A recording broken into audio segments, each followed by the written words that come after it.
cette lettre que Paul a écrite aux Éphésiens, c'est la lettre parfaite pour commencer cette deuxième année en tant qu'Église.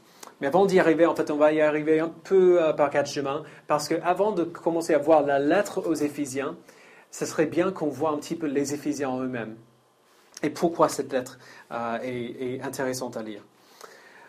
Donc, combien d'entre vous ont entendu parler d'un monsieur qui s'appelle Alexis de Tocqueville? Ah, bravo! Oui. Alexis de Tocqueville, c'était le ministère des Affaires étrangères au XIXe siècle. Et il était fasciné par ce nouveau projet qui s'appelait les États-Unis d'Amérique. Alors, il a déménagé aux US pendant un temps pour observer la démocratie à l'œuvre. Et il a écrit un livre basé sur ses expériences là-bas qui s'appelle « De la démocratie en Amérique » pour raconter ce qu'il a vu. Alors, pourquoi est-ce que je parle de cet homme qui a vécu il y a plus de 200 ans, ou presque 200 ans? Je sais bien qu'on est sommes en France. Même si je suis américain, je ne parle pas des États-Unis tout le temps. La raison pour laquelle j'en parle, c'est parce que la France dans laquelle nous vivons aujourd'hui n'est pas la même France, que celle de Tocqueville à son époque. À l'époque, la plupart des gens restaient dans leur ville toute leur vie. Ils héritaient les occupations de leurs parents ou de leur père. Si tu étais un homme, par exemple, ton père était agriculteur, son père était agriculteur, son père à lui était agriculteur aussi, et ton fils aussi serait agriculteur. Ça, c'est un mot qui est difficile à répéter 3 fois si on n'est pas français. Alors, évidemment, ça, ce n'est pas le cas pour nous aujourd'hui. On n'hérite pas les occupations de nos pères ou de nos mères, la plupart du temps en tout cas. Un article dans l'Express a dit « La capitale, donc Paris, si vous ne le saviez pas, la capitale compte très peu de Parisiens de souche, entre guillemets. Seuls 31% de ses habitants y sont nés, alors que 55% des Français résident dans leur département de naissance. Un Périgordin type est né à Périgueux. Ses parents ont vu le jour dans le Périgord, et 3 de ses grands-parents aussi, alors que les Parisiens, eux, sont en général nés de parents venus de province ou de l'étranger. Donc très très très peu de personnes qui vivent à Paris viennent vraiment de Paris, sont vraiment des Parisiens de souche. Levez la main, juste par curiosité, si vous êtes vraiment un Parisien de souche. Paris. Ouais. Une seule, vous voyez. Bienvenue. Et c'est pour cela que je mentionne de Tocqueville. Je vais citer un passage de son livre dans lequel il parle des US au 19e siècle, mais bizarrement, je pense que vous allez voir comment il s'applique à la culture parisienne actuelle dans laquelle nous vivons. Il a dit « Je vois une foule innombrable d'hommes semblables et égaux qui tournent sans repos sur eux-mêmes pour se procurer de petits et vulgaires plaisirs dont ils emplissent leur âme. » J'adore cette phrase. Chacun d'eux, retiré à l'écart, est comme étranger à la destinée de tous les autres. Ses enfants et ses amis particuliers forment pour lui toute l'espèce humaine. Quant aux demeurants de ses concitoyens, il est à côté d'eux, mais il ne les voit pas.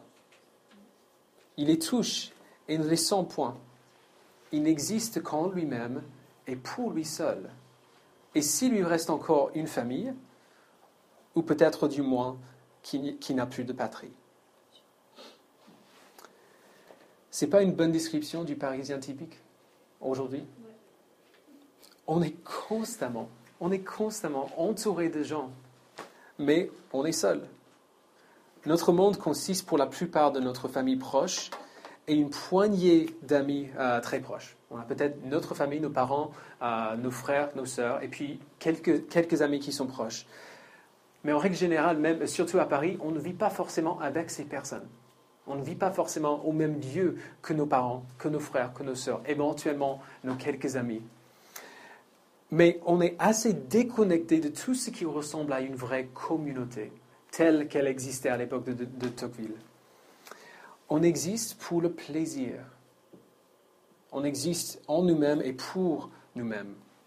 Donc la lettre de Paul aux Éphésiens attaque et corrige cette déconnexion qui existe pour nous. Bizarrement, il le fait de manière assez douce, mais c'est une des raisons pour lesquelles je suis si heureux de commencer ce livre avec vous aujourd'hui, qu'on va continuer jusqu'à l'année prochaine. Donc on sera dans cette lettre pendant très longtemps. Donc allez dans vos Bibles, On ne va pas commencer dans la lettre aux Éphésiens elle-même tout de suite, mais plutôt dans le livre des Actes, au chapitre 19. Donc c'est sur la page 723 dans les Bibles de l'Église. Parce qu'on va faire connaissance avec les Éphésiens d'abord. Alors, pendant que vous trouvez le passage, juste pour donner un peu de contexte, les Juifs, à l'époque de la Bible, vivaient à Jérusalem sous l'occupation romaine. Ils attendaient leur Messie qui les sauverait, en tout cas ils pensaient qu'il les sauverait des Romains. Mais lorsque Jésus arrive sur scène, il commence à prêcher le royaume de Dieu, il s'entoure de 12 hommes qui le suivaient comme ses disciples, et il se révèle comme ce Messie, le Sauveur que les Juifs attendaient. Mais il leur montre qu'il est venu, les sauver, oui, mais non pas des Romains, mais d'eux-mêmes. Il est venu leur sauver d'eux-mêmes, pour les sauver de leurs péchés.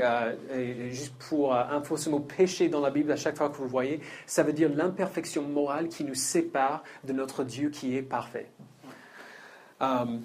Et donc c'est pour ça, et juste avant de monter au ciel, il meurt à la croix, à la main des Romains, à la main des Juifs. Il meurt à la croix,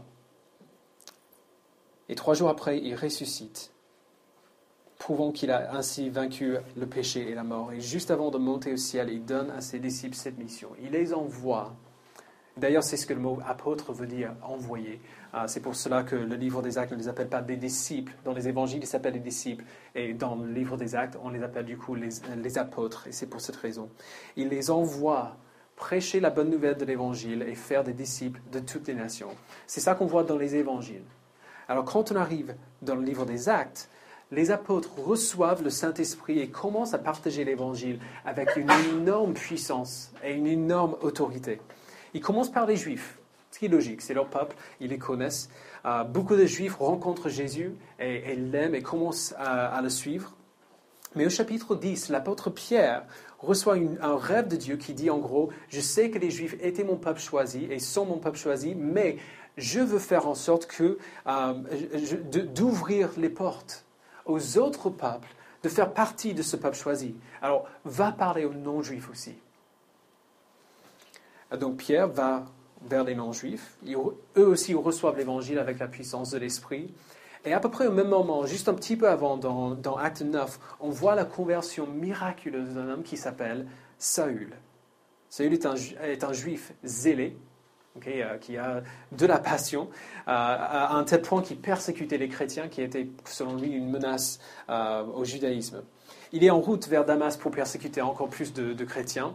Et sur la route, Jésus lui-même, par une grande lumière, lui apparaît et le transforme radicalement. D'un seul coup, il est totalement transformé. Donc il arrive à Damas, les chrétiens commencent à flipper, parce que c'est le mec qui tuait en fait tous leurs amis dans les autres villes.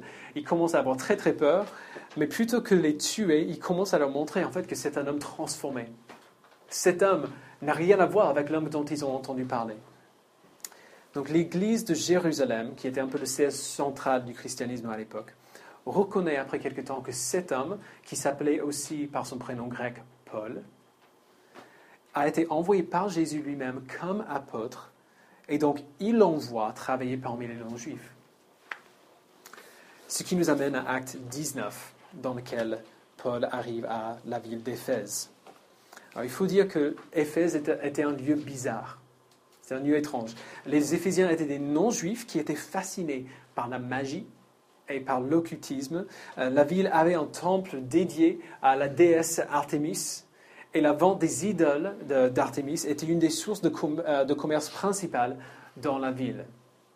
Au chapitre 19, verset 1, vous pouvez lire avec moi, il est écrit « Pendant qu'Apollos était à Corinthe, Paul arriva à Éphèse après avoir traversé les Hautes-Provinces de l'Asie. Il rencontra quelques disciples. » Alors, il faut savoir que Paul n'a pas implanté cette église. Il y avait déjà des croyants là. Il rencontra quelques disciples dans la ville. Il y avait des disciples, mais leur connaissance n'était pas tout à fait complète. Verset 2. Il rencontra quelques disciples et leur dit « Avez-vous reçu le Saint-Esprit lorsque vous avez cru ?»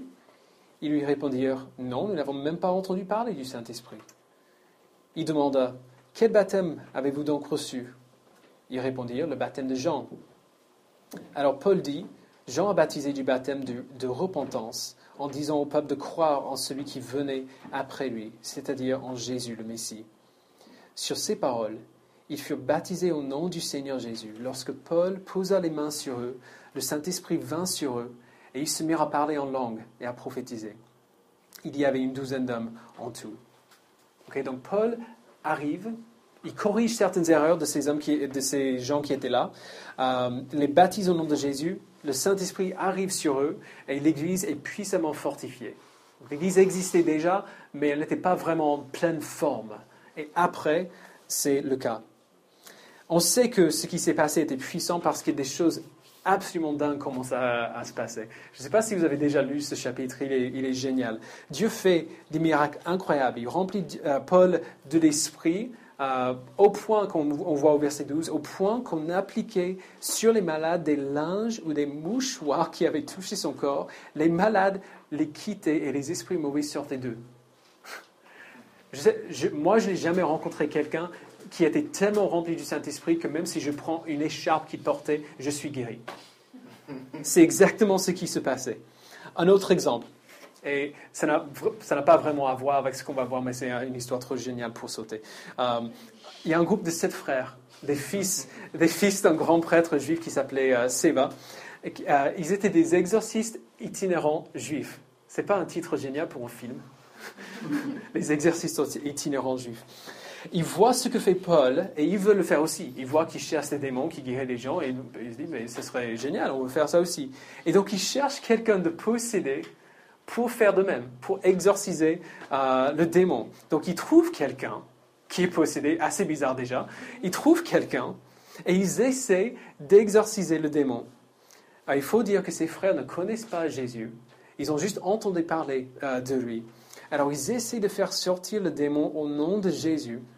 Ils disent au démon, verset 13, « Nous vous conjurons par le Jésus que Paul prêche. » Et ce qui se passe est génial. Si on saute un verset 15.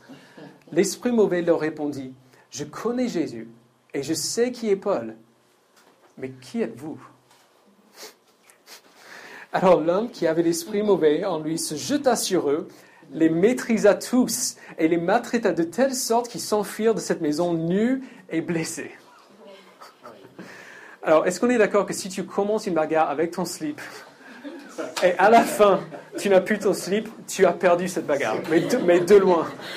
C'est trop fort. Les gens autour voient toutes ces choses qui se passent. Ils voient Paul qui guérit des gens, ils voient que même les démons reconnaissent qui est Jésus. Et ils sont convaincus. Et, ok, ça c'est une bonne preuve que ce que dit ce monsieur Paul est vrai. Et donc ils commencent à se tourner vers Jésus, à brûler leurs idoles et leurs livres de magie, d'occultisme. Et c'est une très mauvaise nouvelle pour la ville. Parce que c'est par la vente des idoles qu'ils gagnaient leur vie. C'était la source de commerce pour la ville. Une émeute commence à cause du travail de l'Évangile à Éphèse. Vous vous rendez compte de ce que ça veut dire juste pour cette ville? L'Évangile est arrivé à Éphèse avec une telle puissance qu'il a changé tout le climat socio-économique de la ville. Et ce n'était pas une toute petite ville. L'Évangile est arrivé avec juste une poignée de personnes et il a radicalement changé cette ville.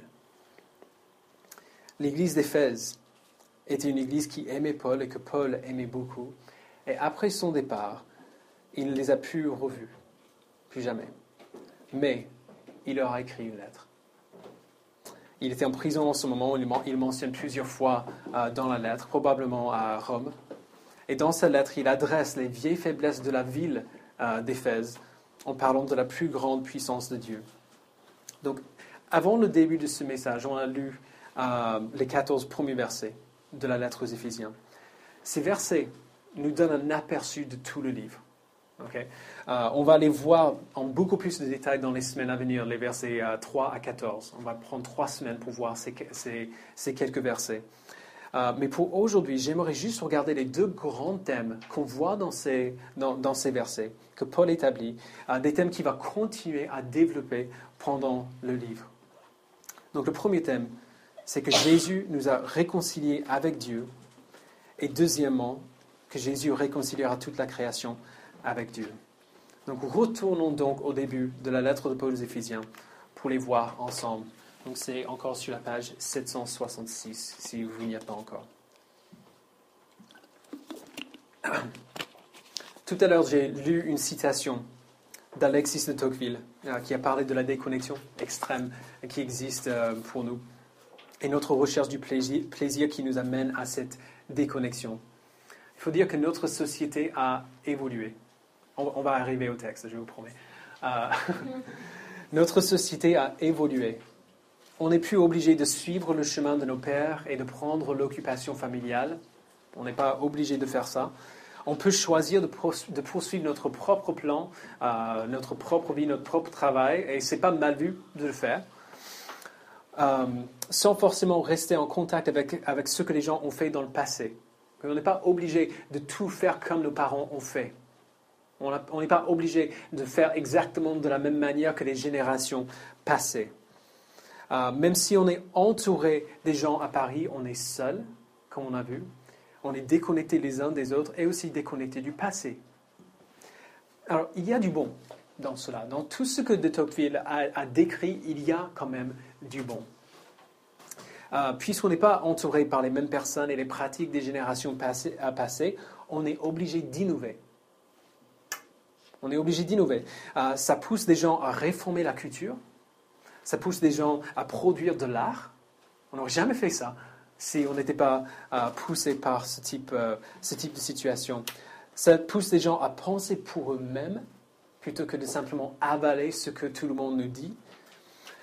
Parce qu'on n'a pas cette structure communale bien ancrée sur laquelle on peut compter.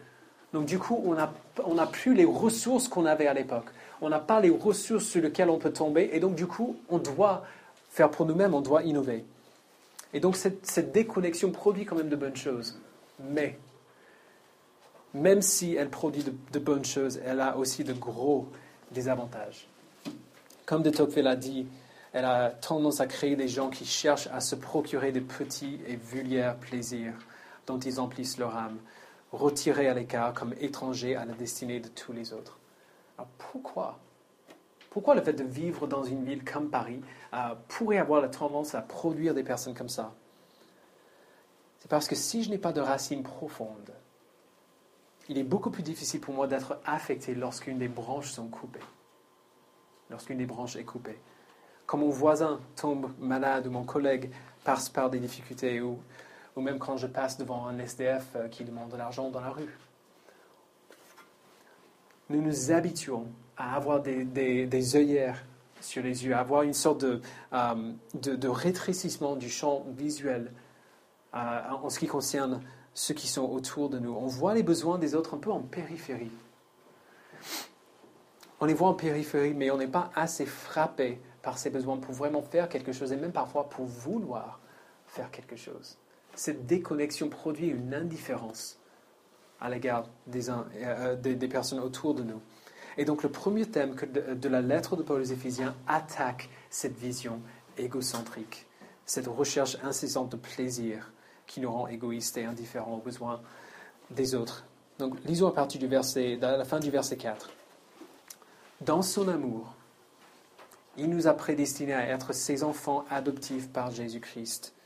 C'est ce qu'il a voulu dans sa bienveillance, pour que nous célébrions la gloire de sa grâce, dont il nous a comblés dans le bien-aimé. Un peu plus loin au verset 11. En lui, nous avons été désignés comme héritiers et ont été prédestinés suivant le plan de celui qui met tout en œuvre conformément aux décisions de sa volonté, pour servir à célébrer sa gloire, nous qui avons par avance espéré dans le Messie. Donc il y a deux mots-clés qui sont dans ces versets dont on va parler beaucoup dans les semaines à venir. Le premier mot, c'est adoption, adoptif, et le deuxième, c'est héritage, héritier. Ce sont des mots familiaux. Des mots familiaux. En essence, Paul dit que Jésus est venu, il a vécu, il est mort, il est ressuscité pour réconcilier les hommes et les femmes à lui-même et pour faire de ces personnes une famille, pour les adopter comme ses enfants et pour leur donner un héritage commun. Et comme on l'a vu avant, le plan de Dieu était d'unir à lui-même des gens de toutes les nations. Pas simplement les Juifs, mais de toutes les nations, toutes les ethnies, tous les arrière-plans socio-économiques. Et à partir de ces groupes très disparates, de faire une communauté gigantesque. Une communauté gigantesque, une communauté globale. Une communauté qui n'est pas basée sur l'avancement mutuel ou le nationalisme, mais sur notre amour pour Dieu et notre amour pour les autres. Alors, j'espère que vous voyez que si le but de l'Évangile est vraiment ça, si le but de l'Évangile est de prendre des gens de tous les pays, de toutes les nationalités, de tous les arrière-plans, et en faire une nouvelle famille, une grande famille très diverse, si c'est ça le but de l'Évangile, Paris est l'endroit idéal pour l'Évangile de s'enraciner. C'est l'endroit idéal. En essence, l'Évangile nous permet de prendre ce qui est bon dans la communauté, ce qu'on a perdu un peu à Paris, qu'on a laissé tomber dans notre culture moderne, prendre ce qui est bon dans la communauté et le mettre à côté de ce qu'il y a de bon dans notre culture moderne, parce qu'il y a du bon dedans. Il y a de bonnes choses que nous avons à Paris et dont nous devrions bénéficier. L'Évangile nous permet de mettre ce qui est bon dans la communauté et ce qui est bon dans la culture moderne et les mettre ensemble pour créer une nouvelle culture qui a le meilleur des deux mondes. Il nous permet d'être des gens différents, avec des arrière-plans différents, qui soient quand même enracinés et ancrés dans une communauté. L'Évangile nous permet d'être des gens qui ne soient pas limités à se procurer de petits et vulgaires plaisirs dont ils emplissent leur âme. Qui ne soient pas limités à exister en nous-mêmes et pour nous-mêmes. L'Évangile nous libère pour trouver notre joie, non pas dans la recherche de notre bien, mais dans la poursuite de la gloire de Dieu et le bien des autres, qui est d'ailleurs un idéal que la plupart des Parisiens loueraient, mais que très peu d'entre nous arrivent à vivre. Et la lettre de Paul aux Éphésiens va nous aider, non seulement à approuver cet idéal, mais à le vivre.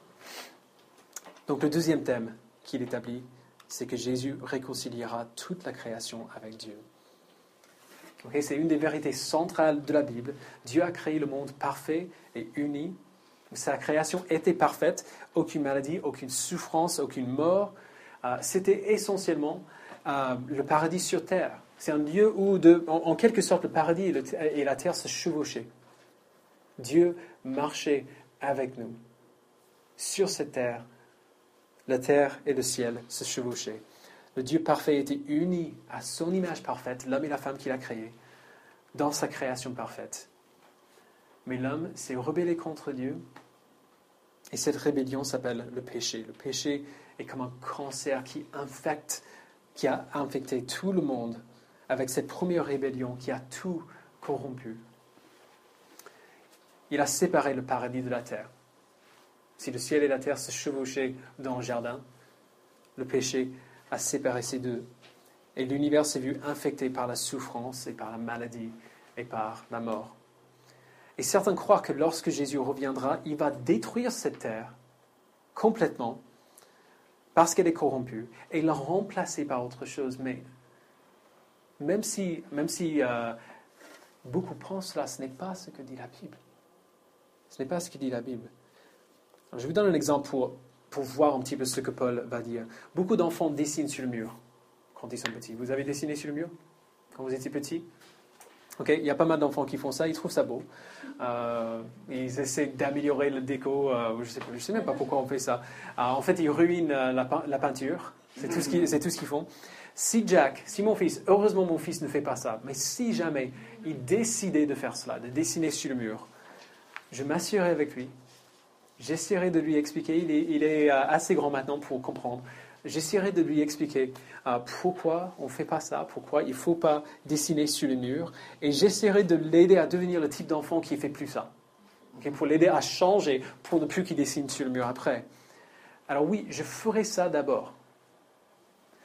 Mais est-ce que vous pensez que je laisserai mes murs avec tous les dessins de mon fils?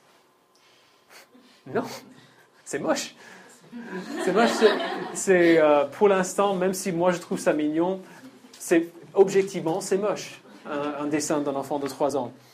Non, après m'être occupé de Jack, je repeindrai les murs pour les faire ressembler de nouveau à leur état d'avant. C'est juste logique. C'est tout à fait normal. Alors, du coup, mets-toi dans la place de Dieu. Il a créé cette terre parfaite, parfait et merveilleux. C'était un paradis. Et il a créé l'homme à son image pour vivre sur cette terre. Et l'homme a tout corrompu. Il a tout brisé. La création tout entière maintenant est salie par ce qu'a fait l'homme.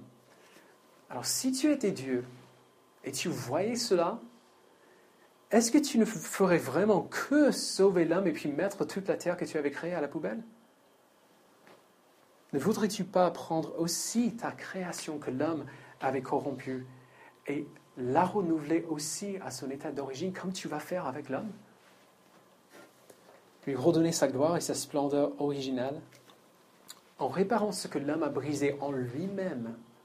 Ne voudrais-tu pas aussi réparer ce qu'il a brisé dans le monde que tu as créé? Paul dit que c'est exactement cela que Dieu va faire. Encore verset 7. En lui, par son sang, nous sommes rachetés, pardonnés de nos fautes, conformément à la richesse de sa gloire. Dieu nous l'a accordé avec abondance, en toute sagesse et intelligence.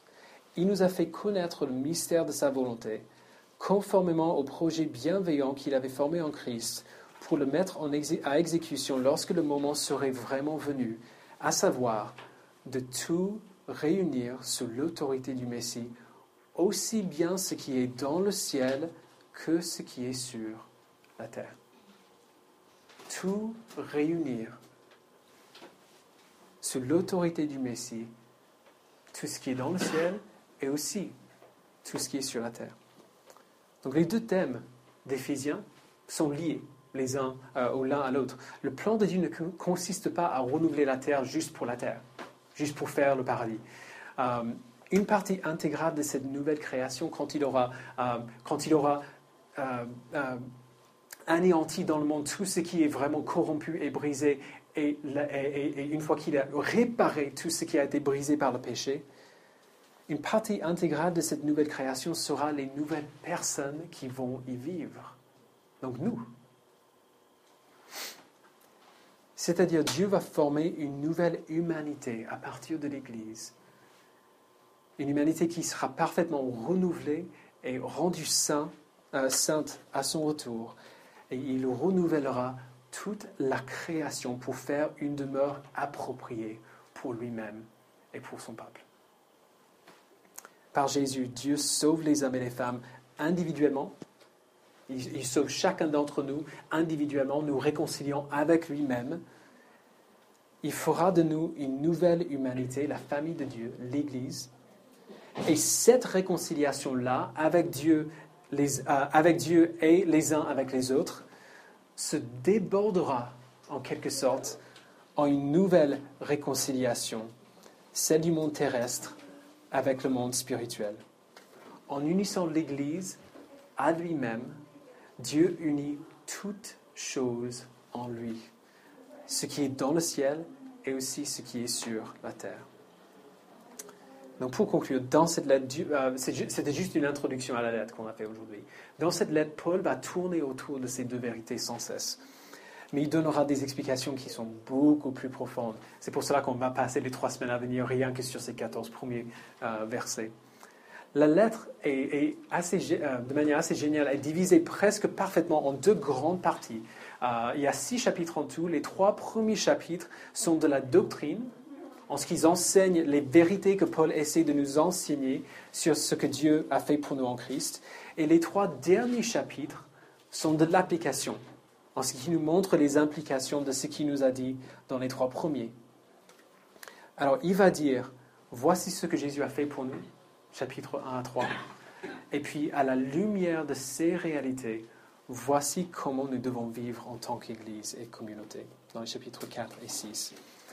Alors, il n'y a aucune meilleure manière que je peux imaginer de commencer cette nouvelle année dans notre Église qui est toute jeune encore, et qui est presque sur le point de marcher. Il Il n'y a aucune meilleure manière que je peux imaginer pour commencer cette nouvelle année que la lettre de Paul aux Éphésiens. Parce que dans cette lettre, Dieu va nous dire par l'apôtre Paul ce que signifie être un chrétien, ce que signifie être une église et comment nous pouvons vivre ces deux vérités dans notre monde déchu, même dans notre vie qui est très séculière, mais qui est prête pour l'évangile. Prions.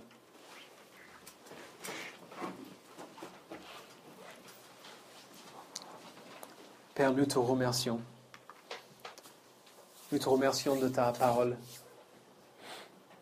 qui nous instruit et que j'ai hâte de découvrir de nouveau dans les semaines et les mois à venir. Je prie, Père, que tu nous donnes une passion pour ta parole, mais ne permets pas, Père, que nous soyons des intellos qui sont tellement figés sur ce qui est devant nous, mais qu'on n'est pas capable de voir les gens autour de nous. Fais le but, ou accomplis le but de cette lettre. Accomplis le but de cette parole que tu nous as donnée. C'est-à-dire de savoir ce que tu as fait pour nous à un tel point que nous ne pouvons pas nous empêcher de chercher la réconciliation avec toi et avec ceux qui sont autour de nous, que nous ne pouvons pas nous empêcher de chercher à ce que mon voisin, mon collègue, mon frère, ma sœur soient aussi réconciliés avec toi et aussi réconciliés avec mes frères et sœurs en Christ. Fais cette œuvre dans nos cœurs que toi seul peux faire. Prépare-nous à ce que tu vas faire dans notre Église dans l'année à venir et ce que tu vas faire pour nous pendant que nous découvrons et aimons ta parole. Merci Père, au nom de ton Fils. Amen.